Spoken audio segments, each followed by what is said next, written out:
స్ఫూర్తి కొంతమంది ఎన్ఆర్ఐస్కి ప్రజాస్వామిక స్ఫూర్తి అర్థము అవగాహన కాదు.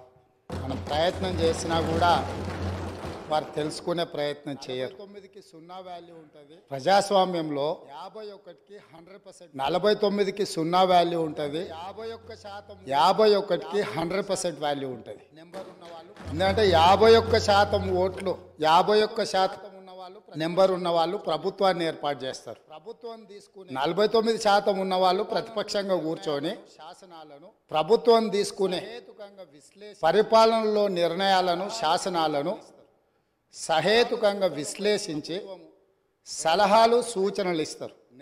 సలహాలు సూచనలు ఒకవేళ ప్రభుత్వము పెడచెవిన పెడితే నిరసనలు, ధర్నాలు, రాస్తారోకలు చేస్తారు. అవసరమైతే ఆమరణ నిరాహార దీక్షలు చేసిన కూడా సందర్భాలు ఉన్నాయి. ఆ స్పిరిట్ను తీసుకోవాలి తప్ప వాళ్ళు 64 ఉన్నారు, మేము 39 మంది ఉన్నాం, మేము అచ్చోసిన ఆంబోతుల్లాకున్నాం, మేము పోడియంలోకి వచ్చి కుస్తీలు కొట్లాడతాం, ఈ రకమైన భాష వారి గౌరవానికి కానీ ఈ సభను నడిపించుకోవడానికి కానీ సహకరించదు. రెండవ అంశం, పదే పదే గత పాలన గురించి, గత ప్రభుత్వాల గురించి మాట్లాడుతున్నాను. సరే, వారు ఏం మాట్లాడతారో మొత్తం విన్నాక రిప్లై చేద్దాం అనుకున్నాను. కాకపోతే నా రిప్లై కోసం వారు తహతహలాడుతున్నారు. గత పాలనలో చంద్రశేఖరరావుకు అవకాశం, యూత్ కాంగ్రెస్ వైస్ ప్రెసిడెంట్గా కల్వకుంట్ల చంద్రశేఖరరావుకు అవకాశం ఇచ్చిందే కాంగ్రెస్ పార్టీ.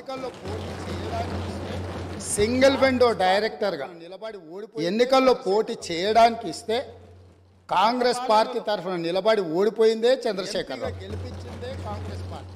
గత పాలనలో ఎంపీగా గెలిపించిందే కాంగ్రెస్ పార్టీ. గత పాలనలో కార్మిక శాఖ మంత్రి, షిప్పింగ్ మినిస్టర్ ఇచ్చిందే కాంగ్రెస్ పార్టీ. అంతెందుకు ఇక్కడ ఆ తర్వాత కార్మిక శాఖ మంత్రి ఇచ్చిందే కాంగ్రెస్ పార్టీ. అంతెందుకు ఇక్కడ సభ్యుడు ఉన్నాడు, వారు కూడా వారి కుటుంబ సభ్యులు. ఎమ్మెల్యే కాకుండానే మంత్రిని చేసి ఈ రోజు వాళ్ళు తర్వాత ఎమ్మెల్యేగా ఎన్నిక చేయడానికి సహకరించిందే కాంగ్రెస్ పార్టీ.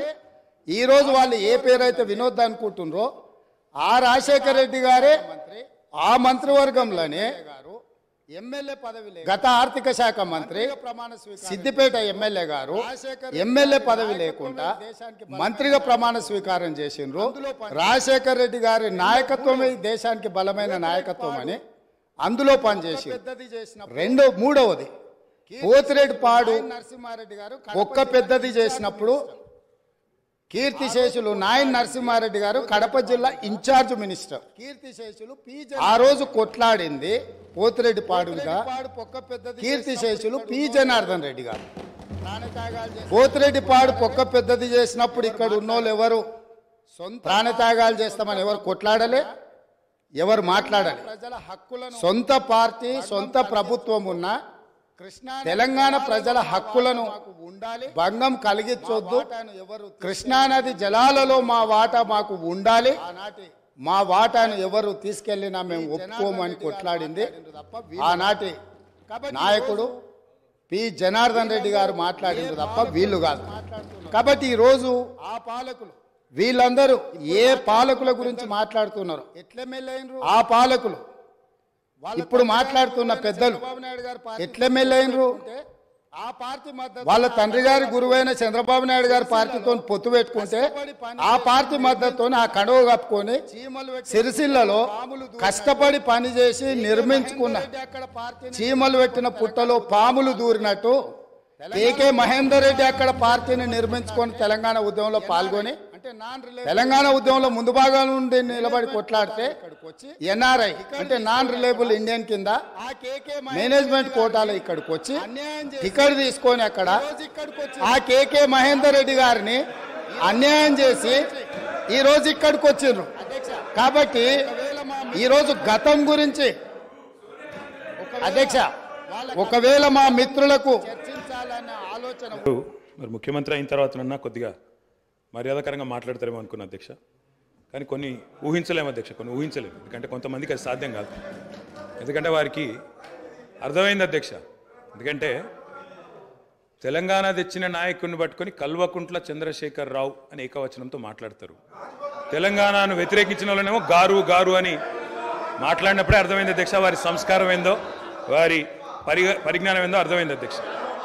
అచ్చోసిన ఆంబోతు, ఇది ఒక ముఖ్యమంత్రి మాట్లాడిన మాట. అచ్చోసిన ఆంబోతు అధ్యక్ష. ఎవరు అధ్యక్ష అచ్చోసిన ఆంబోతు? చీమలు పెట్టిన పుట్టలో దూరిన పాము అధ్యక్ష. కాంగ్రెస్ అనే పార్టీలో పాపం మా బట్టన్న, మా శ్రీధర్ అన్న, మా దామోదర్ అన్న, మా ప్రభాకర్ అన్న, అదేవిధంగా మా ఉత్తమన్న, మా కోమటిరెడ్డి వెంకటరెడ్డి అన్న, మా దామోదర్ అన్న, వీళ్ళందరూ కలిసి పెట్టిన పార్టీలో ఇవాళ దూరి ముఖ్యమంత్రి పదవి తీసుకుని ఆయన చీమలు పెట్టిన గుట్టలో పాముల గురించి మాట్లాడితే చాలా చండాలంగా ఉంటుంది సార్. దయచేసి ఇంకొక మాట అధ్యక్ష. అధ్యక్ష ఎన్ఆర్ఐలు నాన్ రిలయబుల్ అన్నారు అధ్యక్ష. ఎన్ఆర్ఐలు నాన్ రిలయబుల్ ఇండియన్స్ అన్నారు. నాన్ రిలయబుల్ ఇండియన్ అంటే అధ్యక్ష నేను అడుగుతున్నా, ఎవరు అధ్యక్ష ఎన్ఆర్ఐలకు టికెట్లు అమ్ముకున్నది? ఎవరు అధ్యక్ష ఎన్ఆర్ఐలకు టికెట్లు అమ్ముకున్నది? ఎవరికి తెలియదు అధ్యక్ష ఇది? అధ్యక్ష నేను ఇంకొక మాట కూడా అధ్యక్ష పేర్లు అధ్యక్ష అధ్యక్ష please please please please please అధ్యక్ష ఇప్పుడు అధ్యక్ష గౌరవ శాసనసభ్యులు హరీష్ రావు గారు నా పేరు తీసిండ్రంటే నేను అవకాశం ఇచ్చిన. మంత్రి గారు పేరు తీసిండ్రు, మంత్రి గారికి అవకాశం ఇద్దాం మనం. Please please please please please please sir, నేను ఎక్కువ మాట్లాడాను సార్. రెండే అంశాలు మీరు ప్రస్తావించారు. నా పేరే కానీ బట్టి గారి పేరే కానీ వీళ్ళందరి పేరు ప్రస్తావిస్తూ వీళ్ళందరినీ కాదని చెప్పి గౌరవ ముఖ్యమంత్రి రేవంత్ రెడ్డి గారు ముఖ్యమంత్రి అని చెప్పి కాంగ్రెస్ పార్టీకి ఒక చరిత్ర ఉంది అధ్యక్ష. చరిత్ర ఏంది అంటే ప్రభుత్వం పార్టీలో మెజారిటీ ఉన్నప్పుడు మేము ఎప్పుడు కూడా హైకమాండ్కి అప్పచెప్తాము. హైకమాండ్ ఒక నిర్ణయం తీసుకుంటే ఆ నిర్ణయానికి మేము శిరసా వహిస్తాము, అది మేము పాటిస్తాము అధ్యక్ష. ధన్యవాదాలు. గౌరవ కేటీఆర్ గారు మేం చెప్పింది అదే అధ్యక్ష, మేం చెప్పింది అదే. తెలంగాణ ప్రజలు ఎన్నుకున్న ముఖ్యమంత్రి కాదు, ఢిల్లీ నామినేట్ చేసిన ముఖ్యమంత్రి అనే చెప్తున్నాను. నేను కూడా అదే చెప్పిన. నేను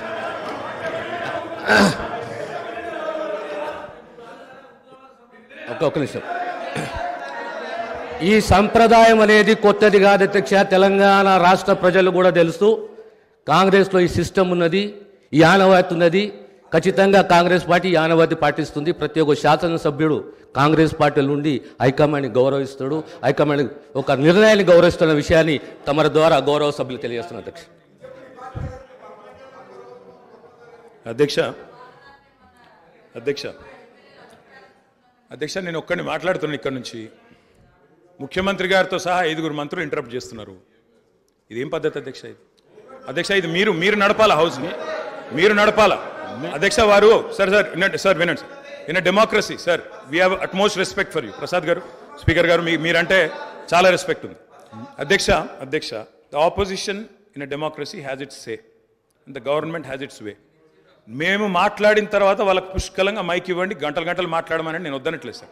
కానీ ఈ రకంగా ఒక వ్యక్తి మాట్లాడుతుంటే, ఒక సభ్యుడు మాట్లాడుతుంటే ముఖ్యమంత్రి గారితో సహా 5 మంత్రులు లేచి ప్రభాకర్ గారు, దామోదర్ గారు, శ్రీధర్ బాబు గారు, బట్టి గారు, ముఖ్యమంత్రి గారు అందరూ మాట్లాడితే గౌరవ కేటీఆర్ గారికి నా సూచన సార్, గవర్నర్ ప్రసంగం విషయంలో దాన్ని మాట్లాడుతున్నా సార్. నేను వారు మాట్లాడిన దాన్ని మాట్లాడుతున్నా. నేను ఈ డీవియేషన్ రాదు మనకు. నేను అదే అండి, వారు మాట్లాడింది రైట్ సార్. ఎన్ఆర్ఐలు నాన్ రిలయబుల్ ఇండియన్స్ అన్నారు. మరి ప్రపంచవ్యాప్తంగా ఉన్న ఎన్ఆర్ఐలు గమనించాలా. కాంగ్రెస్ పార్టీకి ఎన్ఆర్ఐల మీద ఉన్న గౌరవం, ఎన్ఆర్ఐల పట్ల ఉన్న ప్రేమ, గౌరవ ముఖ్యమంత్రి గారికి ఉన్న ప్రేమ గమనించాలని నేను కోరుతా ఉన్నా. ఇంకొక మాట అధ్యక్ష, ఎన్ఆర్ఐలు అన్నారు అధ్యక్ష. ఎవరు అధ్యక్ష? 100 కోట్ల మంది భారతీయులను కాదని బయట నుంచి తెచ్చుకున్న అధ్యక్షులు చేసుకుంది ఎవరు అధ్యక్ష? బయట దేశం వాళ్ళని తెచ్చుకున్న అధ్యక్షులు చేసుకున్న దుస్థితిలో ఉన్న కాంగ్రెస్ పార్టీ ఎన్ఆర్ఐల గురించి మాట్లాడితే ఎట్లా అధ్యక్ష? ఏదేమైనప్పటికీ